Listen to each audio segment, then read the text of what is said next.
सबको कह रहे हैं कि होश में हो जाओ, तुम कसाई वाड़े में हो। कसाई वाड़े में कब कौन से पशु का नंबर कब आता है तो आश्चर्य की बात थोड़ी है। वो हरी हरी घास खा रहा, पंखा के नीचे है, वो समझ रहा मैं बड़ी मौज में नहीं, अगला नंबर तुम्हारा है। कोई गर्भ में मर जाता है, कोई गर्भ से बाहर आके मर जाता है, कोई बाल्यावस्था में मर जाता है, कोई जवानी में मरता है, कोई बुढ़ापे में मरता है। मरना तो है ही और अपने कर्म के अनुसार मरना ही पड़ेगा। तुम्हारे बाप मर गए, तुम्हारे बाबा मर गए, तुम भी मर जाओगे, ऐसे क्रम है। तुमसे लड़के उत्पन्न हुए, वो सयाने हुए, वो मरे, उनसे उत्पन्न हुए, वो सयाने हुए, वो मरे, ये क्रम चल रहा है। कार में बैठे जा रहे हैं, फिल्मी गाना सुनते हुए चले, एक्सीडेंट हुआ, पूरा परिवार मर गया। तुमने जो कर्म किए, तुम्हारी आयु है 30 वर्ष, तो 30 वर्ष के बाद 1 सेकेंड नहीं बढ़ सकती। इसका नाम मृत्यु लोक है। यहाँ सब चाट जाएगा मृत्यु, किसी को बख्शेगा नहीं। कोई मरना नहीं चाहता और किसी अपने पारिवारिक जनों को कबूतर ने देखा बिल्ली आ रही तो आंख मूंद लिया, ये है ही नहीं बिल्ली, तो बच जाएगा क्या? वो तो फाड़ के खा जाएगी। तो ऐसे है कि हम मृत्यु की बात सुनना नहीं चाहते, हम मरना नहीं चाहते। तुम्हारे चाहने से है, अब तो गड़ासे में आ गए हो, काटे जाओगे, पक्का काटे जाओगे। कैंसर, दिल फेल, किडनी फेल, ये सब क्या है? मृत्यु के गड़ासे हैं, मार रहे हैं, पूरे जगत को मार रहे हैं।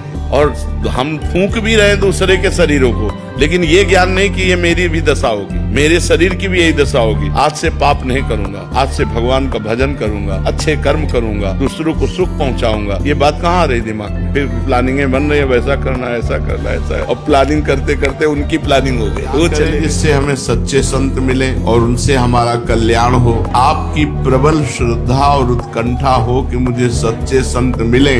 भगवान आप पर कृपा करें पहले, फिर आपको सच्चे संत। जब द्रवहि दीन दयालु राघो साधु संग पाई। संतों का संग ऐसे नहीं है। जब आपकी प्रबल श्रद्धा और चाह हुई, जब प्रबल पुण्य एकत्रित हुआ, तो भगवान की कृपा हुई और फिर तुम्हें साधु समागम मिला। सच्चे संत भगवान की कृपा से मिलते हैं। संत मिलन की तीव्र आकांक्षा करो, भगवान से पुकारो कि आप सच्चे संत का हमें संग दे दो। संत मिलन के लिए भगवान से प्रार्थना करो, आराधना करो। जब भगवत कृपा हो जाएगी, या तुम्हें वहां पहुंचा दिया जाएगा या वो संत तुम्हारे पास स्वयं आ जाएंगे और तुम्हारा परम कल्याण हो जाएगा। संत मिलन का मतलब है परम कल्याण। अब निश्चित भगवत प्राप्ति हो जाएगी।